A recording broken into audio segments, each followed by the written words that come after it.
Candidato, tem um vídeo que viralizou em 2021, acho que foi gravado em 20, que o senhor aparece sorrindo ali, falando para um grupo de apoiadores, de amigos, dizendo que vocês queriam entrar num bar, num estabelecimento, se vocês não entrassem nesse estabelecimento, vocês iam estuprar uma moça ali, uma colega de vocês. Queria perguntar para o senhor, eu vi esse vídeo, a gente viu várias vezes, eu pensando em trazer essa pergunta aqui, o senhor acha que dá para brincar? Dá uma pausa. A expressão facial é formidável. Né? Ela fala assim com raiva. Ela bota várias vezes. Questão de que ela viu várias vezes. Não, que eu fico imaginando. Raiva. Eu fico imaginando voltando assim. Isso não é possível. Ele falou isso mesmo, eu duvido. Bota de novo pra ver se ele falou isso mesmo. Será que elas viram o vídeo da Bárbara Tonelli cantando o jingle do Renan? Não, obviamente. Esse vídeo elas não viram, né? Não é tão interessante para ver quanto... Que foi gravado anteontem, inclusive. Não. Vamos lá. O estupro? Não. O senhor... Não. Primeiro que esse vídeo não é de 2020. Esse vídeo é de 2017. Que viralizou em 21, né? Então, não é que viralizou uma pessoa... Isso é o seguinte, a gente tava numa festa e a gente tava simulando que eu era um rei, era uma brincadeira, que ela estava participando. Mas então o senhor acha que dá pra brincar com o estupro? Foi o que eu perguntei. Não, Sadia, você tem que deixar eu terminar. Você pediu um contexto, então deixa eu te dar o contexto. Você ficar assim, adianta aí, já. Vou contar a história e depois você pode me retrucar numa boa. Essa história foi uma piada que eu fiz no contexto. Você acha que ele foi educado demais? Educadíssimo. Eu acho que... acho que foi educação na medida certa. Não, foi educação na medida certa. Foi passivo-agressivo. Não foi passivo-agressivo. Eu acho que foi passivo-agressivo. Só foi educado. Ele foi correto. Não foi passivo-agressivo. Passivo-agressivo é o Nicolas, por exemplo. Passivo-agressivo jornalista não deixa eu falar também, né? Aí é complicado. Isso é passivo-agressivo. Aqui você Foi tipo, não, mas você me permita concluir. Se fosse o Lula, seria a cara do Nicolas. Se fosse o Lula, não teria perguntado isso. Porque o Lula falou tal coisa. Mas aí as pessoas gostam também, né? Mostrou a hipocrisia. Mostrou a hipocrisia da esquerda. Mas o Renan, pra mim, foi na medida certa. Eu também achei. Que conseguiu falar, querida, preciso terminar. Ao mesmo tempo que ele não precisou falar o querida, preciso terminar. Né? Não foi nem Orlando Lima, nem foi... Quem diria que o Renan acertou mais um? Quem diria? Que absurdo. Nossa! Pode continuar. Com ela presente, com amigos presentes, devia ter umas 20, 30 pessoas, e que a gente ficava imitando. Foi uma piada muito ruim num ambiente privado que alguém filmou. E aí, tirando de contexto, parece que eu tô fazendo aquele comentário ou como uma piada, ou como um statement, ou como uma declaração. Não, era uma piada muito ruim que eu me arrependo. Isso eu me arrependo. Aquilo lá daquele podcast eu me arrependo porque é um comentário dentro de um contexto que a gente tava falando dessa relação homem-mulher. Agora, daquilo ali eu me arrependo muito. Não pode. Eu não gosto muito dele falar que se arrepende da piada. Você acha que ele deveria falar isso? Merreiro... Porque se não teve vítima... Por que ele se arrepende? Calma. Ele se arrepende do dano que aquilo gerou pra... Eu também concordo com o Merreira. Não acho que ele deveria ficar dizendo, eu me arrependo. Foi uma brincadeira Mas foi uma piada que ele vai colocar na conta de piadas de mau gosto, pra também não estressar. Sim. Ficar no lamaçal de limite sobre piadas. Tipo assim, você quer que eu peça desculpa? Não, mas ele pode dizer, tipo, então... Eu sei, mas as pessoas veem cortes. Não, realmente não é bom, candidato. Inclusive porque ele não é humorista. Isso. Outra coisa, ele é candidato a presidente da República. Ele tem que tirar isso aí e seguir. De verdade, eu não pensaria em momento nenhum que essa piada seja motivo de... eu tenho certeza que o Renan se arrepende exatamente pelo... Sim, pela chatice que está e isso acaba por expor a Bárbara Tonelli. Claro, prejudica a Bárbara, sim. Toda vez que esse assunto vem à tona, é o Renan que tem que ir lá... Cara, ele tem que pedir desculpa pra Bárbara pelo dano. E a Bárbara diz, não, tanto que tá gravando o jingle dele, né? Tá dançando o jingle dele. Mas a questão toda eu acho que ele tem que falar assim, que se arrepende. Mulher é complicado nesse sentido, cara. Como é? Você acha mulher complicada? Não, Por que você acha mulher complicada? Não é igual homem? Não, eu acho que homem é mais complicado ainda. Próximo. Deixa ele... Cadê? Pela minha amiga Bárbara, que ela todas as vezes é usada como um porrete pra ficar dando porrada em mim, é minha amiga, me defendeu todas as vezes. Esse tema foi alvo de ações de denúncias, tá? Da Maris Alves, do Nicolas Ferreira, que falava que eu tava incitando estupro. Todas as vezes essa minha amiga Bárbara teve que ir lá me defender, me defendeu todas as vezes muito bem. E a defesa que ela fez, toda vez, ninguém se preocupa se estão enchendo o saco dela, se estão expondo ela. Mas vocês que expuseram ela, candidato. Não, eu não expusei, não. Eu não expusei. Eu não gravei esse vídeo. Vocês... Eu não gravei esse vídeo. Se alguém gravou. Mas fato de falar. Mas só uma coisa. Fato de falar. Só o fato de falar. Eu me arrependo da piada. Candidato, quero falar de desfavelização, que é um... Já coloquei, já. A Sadia queria engatar uma, mas não chegou. Mas ela queria dar uma porrada aí, dizendo que você que expôs, tá na tua conta. Mas, obviamente, não foi, né? Não foi na conta do... Não é na conta do Renan, é de quem expôs. É de quem gravou. Imagine que nós façamos aqui uma piada com a Ocluda, não é? Eu não faria. Eu também nunca faria uma piada com a Ocluda, obviamente. Mas vamos suponhamos que aqui no ambiente privado fizemos uma brincadeira com a Ocluda, por acaso. Tem uma câmera gravando e futuramente o Aloysio sai do MBL, pega essa gravação e expõe. Quem foi o responsável pelo dano? O dano foi feito pelo Aloysio. Não é a nossa piada o problema. Né? O problema é a exposição. É a exposição dessa piada, como se fosse ali uma espécie de agressão. Sendo que uma piada, todos estão rindo juntos. Né? Acho que o Renan conseguiu mostrar muito bem isso. Bom, tem mais trechos interessantes pra falarmos? Acho que o Renan continua. Mas esse aí, continua esse aí. Tem muita coisa dessa entrevista. Um ponto que o senhor bate bastante na sua proposta de governo. O seu plano, me corrija se eu estiver errada, promete transformar 12 mil favelas no Brasil em bairros. Em 10 anos. Aqui é outro assunto, só que elas ainda continuam naquela de ficar meio que...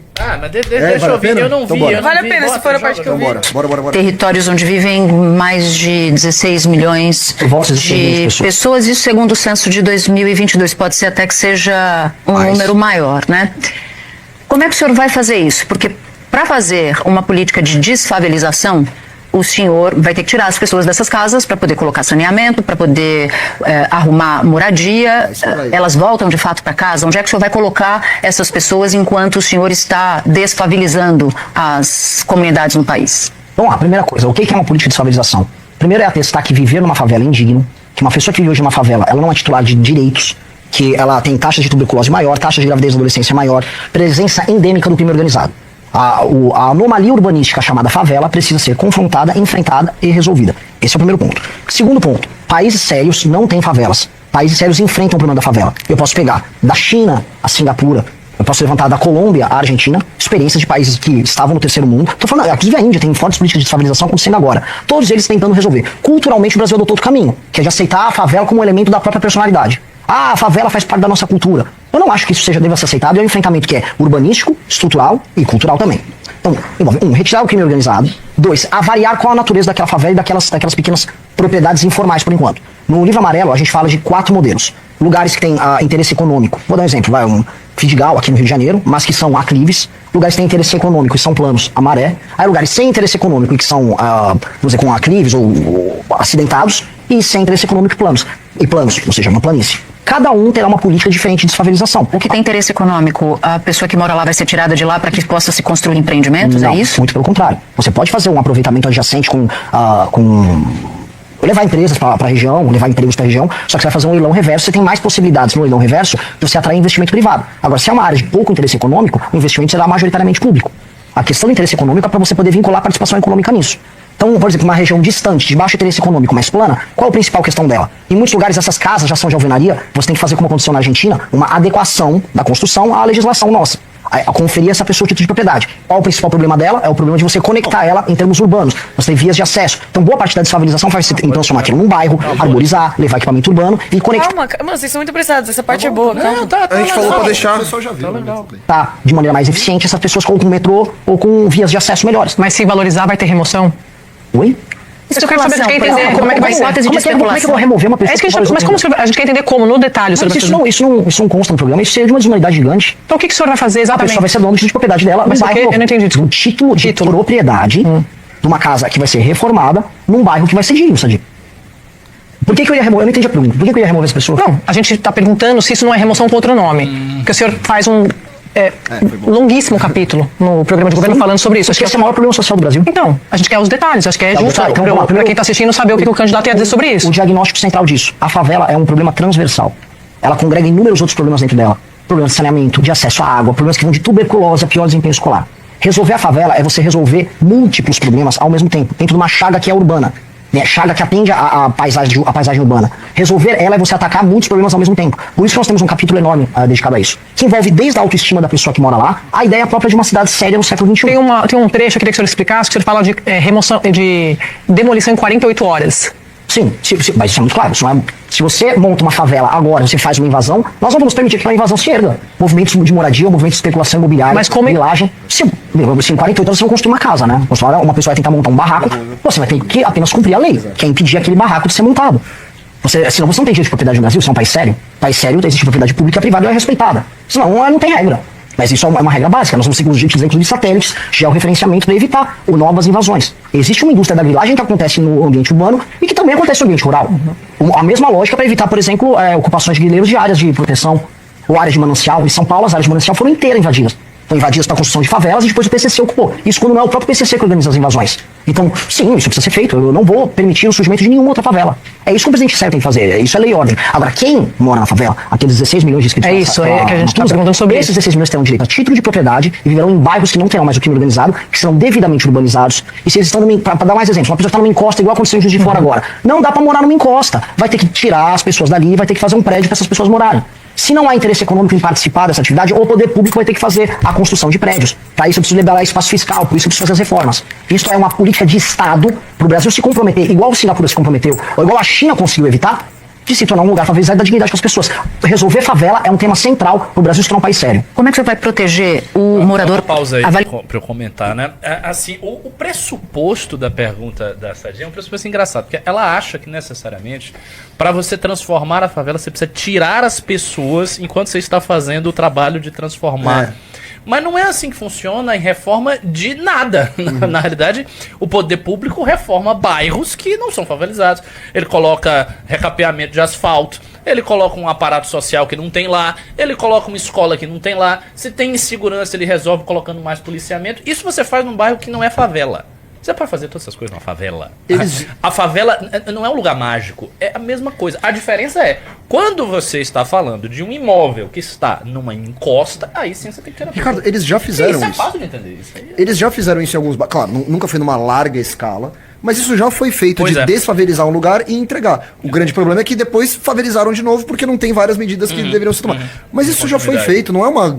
Sabe, o não está reinventando a roda nesse sentido. O lance é você fazer isso em larga escala e manter aquele lugar desfavelizado, né? Eu acho que elas estavam ali com a ideia... Foi bobo. Foi bobo. Não, de que a gente ia remover as pessoas e criar grandes conjuntos habitacionais fora do morro em escala, assim, mastodôntica, né? Pois é. Não é o caso. Aqui, ó, até falo, a reforma, porque eu tô com o livro amarelo aqui, né, que fala tem todo o plano e tudo mais. Inclusive, não apenas isso, mas tô com 2 autores do livro amarelo do meu lado, né?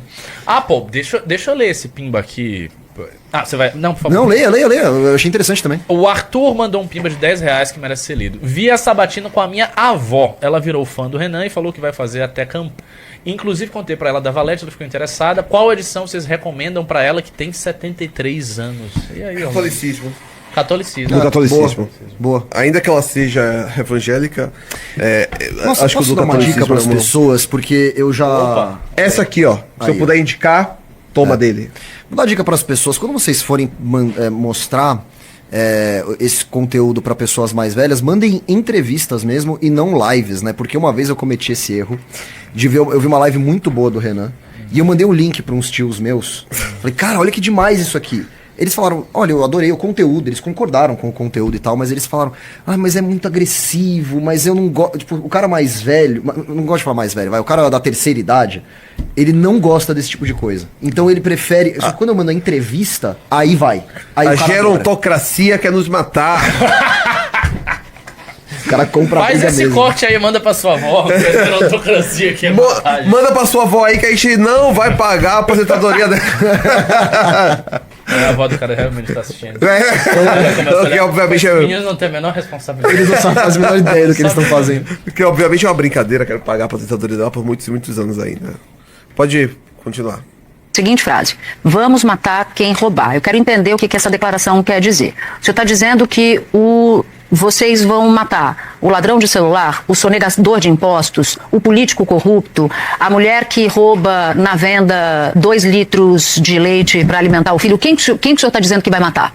Foi uma bela declaração que eu dei num púlpito. Foi transmitido aqui para os Pausa. Esse começo é muito bom. É muito bom. Por favor. Que ele já... De forma imparcial, bato palmas aqui. É, totalmente imparcial. Imparcial. Mas pior que é imparcial mesmo, né? A gente já falou aqui em live, que a gente, em live, às vezes a gente se esforça pra não parecer tão pagar palma, a gente fica se segurando. Não é que a gente fica forçando pra falar bem do Renan. No almoço agora... A gente fica feio. Nós não estávamos assistindo no almoço, né? Porque ainda não tinha começado. Então falamos bem assim, cara, quando sair daqui, a gente vai voltar pra lá escutando no carro. A gente tá ansioso pra assistir. Então temos que fingir que tem alguma imparcialidade aí. Olha, interessante essa colocação. É uma resposta interessante do candidato Renan Santos. Pode, por favor, dar play. Contextualizar a declaração, pra responder você de maneira muito precisa. Eu estava falando que nós vamos viver num país em que você vai poder andar com seu celular na rua e você vai comprar as coisas que você quer e você não será assaltado. Quem tentar te fazer isso vai morrer. O que eu estou demonstrando num discurso político?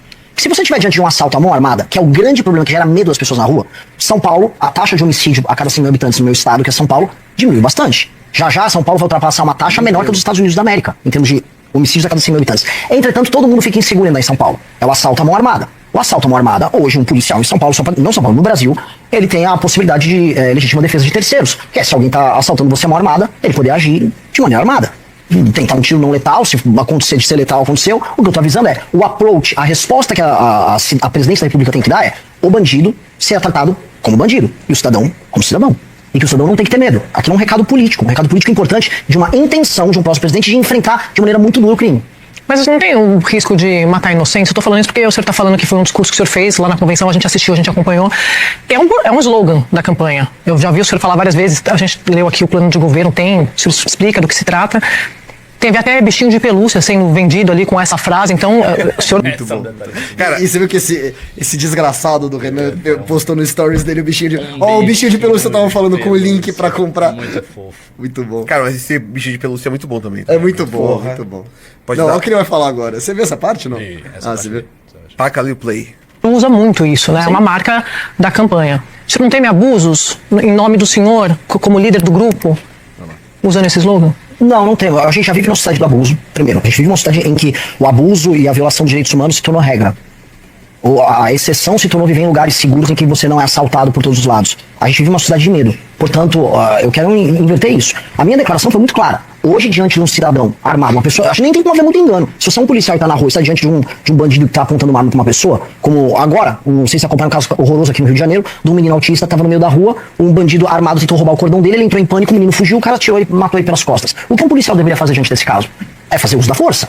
O uso da força, nesse sentido, ele tem que ser apoiado pelo Estado, suportado pelo Estado. A autoridade policial ela tem que ser respeitada e dignificada nesse sentido. Isso não significa que o abuso ele tem que ser acobertado ou achar que as consequências do abuso são meros números. Não. Mas isso é diferente de matar como política de Estado, né? O que o policial pode fazer no momento de uma ocorrência como essa, está permitido. Sim, né? Constitucional. Agora, o que eu entendo quando o senhor fala, vamos matar, que isso vai ser uma política de Estado. Aí é uma confusão, Latus, desculpa interromper, entre um slogan e uma prática. Eu não vou permitir que policiais fiquem andando atirando a esmo, isso nem existe. Agora, a ideia própria de que o Estado ele vai iniciar sua luta para fazer um enfrentamento total ao crime, respeitando preceitos constitucionais, me parece meio óbvio. As pessoas não entendem dessa maneira. Mas então, deixa eu só ver se eu entendi, tá? O que o senhor está me dizendo é que o senhor se divide em duas pessoas, uma pessoa campanheira de campanha, que fala tudo, e uma outra pessoa que, se eleito for, vai governar. Não, por exemplo, quando você publica uma notícia no G1,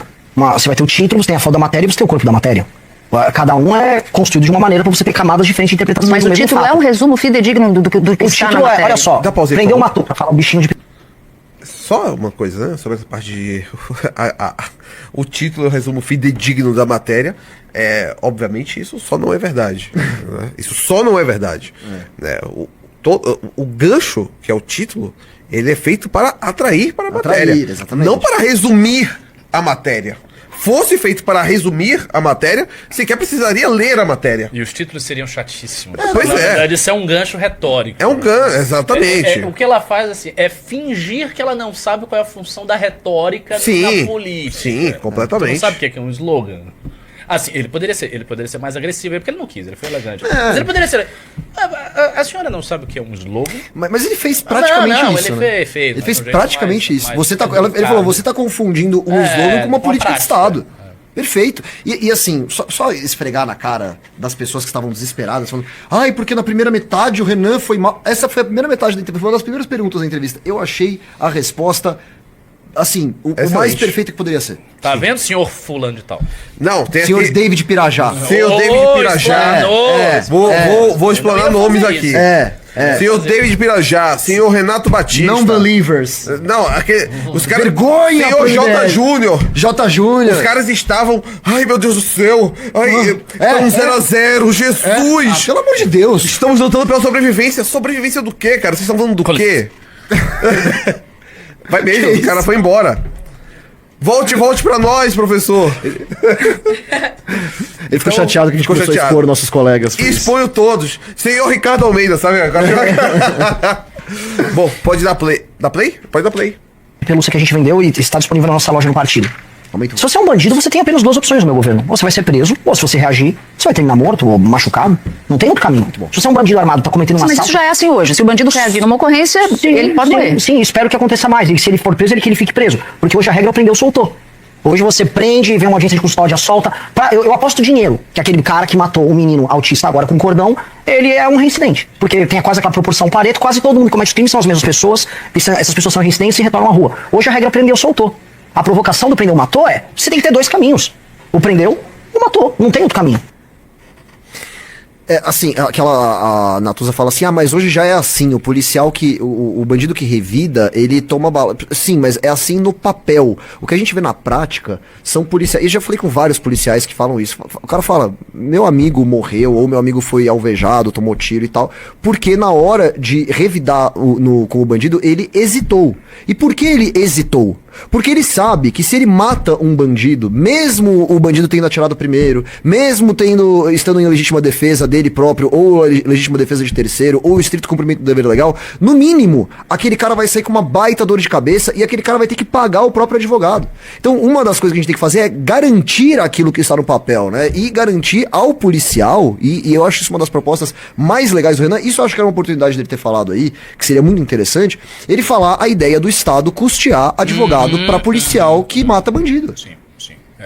É o mínimo que o Estado tem que fazer. Agora tem o texto dela. Agora vamos a gente lá. vai debulhar a senhora Crisca Carvalho. Eu leio então, né? Vamos lá. Que delícia a Sadia Natuza comendo o couro do Renan Santos.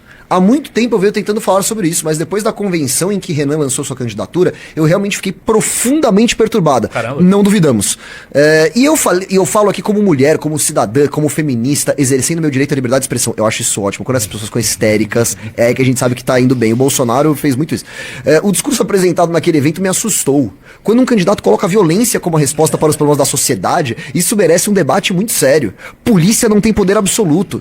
Em um Estado democrático de direito, o uso da força está sujeito à lei, ao controle e ao respeito aos direitos fundamentais. Também me chocaram declarações que desqualificaram moradores das favelas, como se eles fossem cidadãos de segunda categoria. Cara, eles são tratados como cidadãos de segunda categoria, infelizmente, né? Aê! Cara, pra vir mais gente, hein? Bruno! A propaganda no meio da live, ela é necessária. Galera, ela infelizmente é necessária. Não, detalhe que foi eu falar dos meus textos. Exatamente. Vamos lá, Elô. O discurso apresentado naquele evento me assustou. Tá. O uso da força está sujeito à lei, ao controle e ao respeito aos direitos fundamentais. Também me chocaram as declarações que desqualificam moradores da favela como se eles fossem cidadãos de segunda categoria. Não, começa, continue lendo. Tá uma mágica aí, São brasileiros que trabalham, estudam, criam seus filhos e têm exatamente os mesmos direitos de qualquer pessoa. Ao longo da trajetória pública, Renan também já fez declarações amplamente criticadas por movimentos de mulheres por seu conteúdo machista e falas consideradas ofensivas, apologia ao estupro ou que relativizam a violência contra as mulheres. Isso não pode ser tratado como algo normal. Como mãe solo, Uma fala me atinge de forma especial. Culpar mulheres pela criminalidade porque criam seus filhos sozinhas. Nossa senhora! Mas posso falar, isso foi uma crítica da Natuza no momento e o Renan respondeu. Eu não vi isso. Isso eu vi. Eu falei que a entrevista não foi agressiva, mas eu acho que eu preciso mudar a minha posição, porque eu não vi toda. Parece que as partes mais agressivas foram mais pro depois. Foi porque ela vira. Mas assim, Isso é bem absurdo, cara. Só uma coisa rápida. Você dizer que a gente tá culpando as mulheres pela violência. Não é que ela diz, mas ela fala assim, olha, se você está... Mas é que eu acho isso bom, porque é uma oportunidade do cara explicar o ponto. Ela disse o quê? Ela disse o seguinte, ela falou, olha, se você está dizendo que as famílias são disfuncionais porque não tem a figura paterna, você não tá colocando na culpa da mãe por não conseguir criar o filho direito e tal, que aquele filho foi pro crime. E ao contrário, ele tá mais colocando na figura do pai. Ao contrário, estou culpando o pai. Mas isso é evidente. Exatamente, mas é ótimo, porque explica. Eu achei bom ela colocar esse ponto, mas pelo visto não foi o suficiente pra senhora Clarice Lispector 2 aí. O que mais me preocupa é perceber que esse tipo de discurso vai sendo naturalizado. Jovens passam a enxergar o ódio, violência e intolerância como se fossem soluções. Cara, violência não é a resposta, violência é a pergunta. E a resposta é sim, né? Não, tô brincando. Onde você viu isso, Meiro, pra você tá repetindo aqui? Eu não lembro, mas é boa, né? Mais gente no Valete Plus, hein? E isso tem consequências reais. Vivemos em um país onde mulheres são vítimas de violência todos os dias. Por isso quem ocupa espaço... aliás, outro assunto que ele tratou bastante, tá? Prepara disso para responder. Por isso quem ocupa espaço na política deveria contribuir para diminuir esse problema, não para alimentar uma cultura que banaliza a violência ou reforça preconceitos.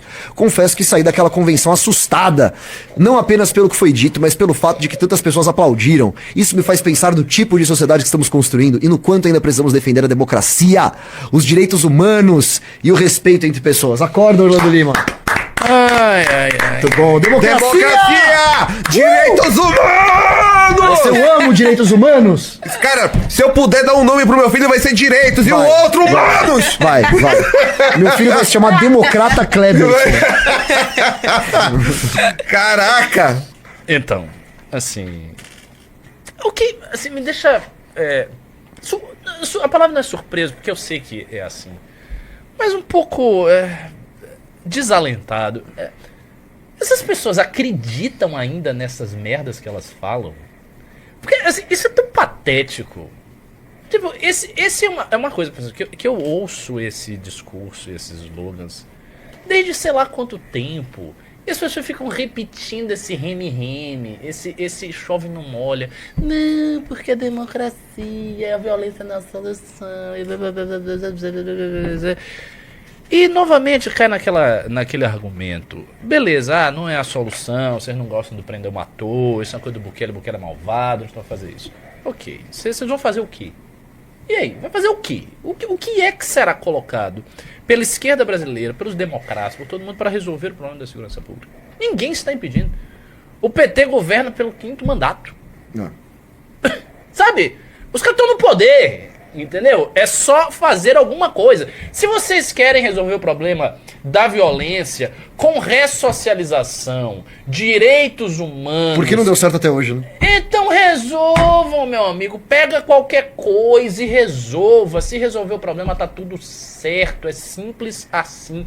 Aí ela fica repetindo esses slogans idiotas. Ninguém mais acredita nisso. Eu estou cansada desse discursinho fajuto, entendeu? Toda hora essa mesma E assim, a experiência recente mostrou que o senso comum, no final das contas, estava certo. Tem uma pessoa que resolveu isso na América Latina. O que ele fez? Prendeu as pessoas. Prendeu as pessoas. Não, quem quem diria, resistiu, né? ele matou. E assim, eu fiz faculdade de Direito e tal. E não assim, era sempre esse papo? Cara, era um papo, era como se fosse algo já superado. Superado. Você se formou em Direito também, né? Então você sabe que essas discussões de teoria da pena... Sim, que superou tudo. Não, isso é um pensamento antigo, a gente estuda aqui como algo inicial, mas não funciona e não é assim. O que funciona é o sistema penal da Noruega, sabe? E até hoje, o PT tá há 20 anos, a gente tá ouvindo esse papo há 20 anos, chegou o ponto de falar, gente, acabou, não deu certo, não rolou.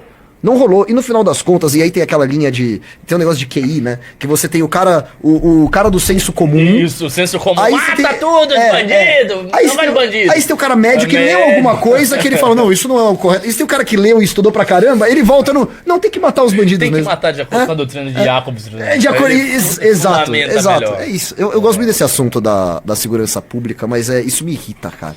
Porque é você lutar contra o óbvio, né? Mas a Cris que estava muito preocupada, mas não fique preocupada. Não, agora... Por favor. Duas coisas, né? Sobre o texto da crítica. Você percebe que... me parece que essas preocupações sobre... Assim, precisamos defender a democracia, né? Enquanto ainda precisamos defender a democracia, os direitos humanos e respeito entre as pessoas. Que barulho é esse? Ah, ok. É meu, eu achei que era ali, é meu. Putz, é isso, não, eu pensei que era aqui. Não. Algum número X me ligando. Por favor, entrem no Valete Plus enquanto a gente está expondo. Exato. Quando coloca ali, né, que precisamos defender a democracia, os direitos humanos e o respeito entre as pessoas. Ou seja, a cada 2 anos, mas especificamente a cada 4 anos, porque é o tempo das eleições presidenciais, precisam resgatar a ideia de que a democracia sempre está sendo muito atacada. A democracia, ela está na iminência de ser morta por qualquer pessoa, né? Há tantos inimigos da democracia e tão poucos defensores que eles se tornam, no final de tudo, os verdadeiros guardiães Guardiões. Que eu lembrei de Guardiões da Galáxia. Acredite ou não, foi por causa disso que eu pensei que estava errado. Olha aí. São os verdadeiros guardiões da galáxia.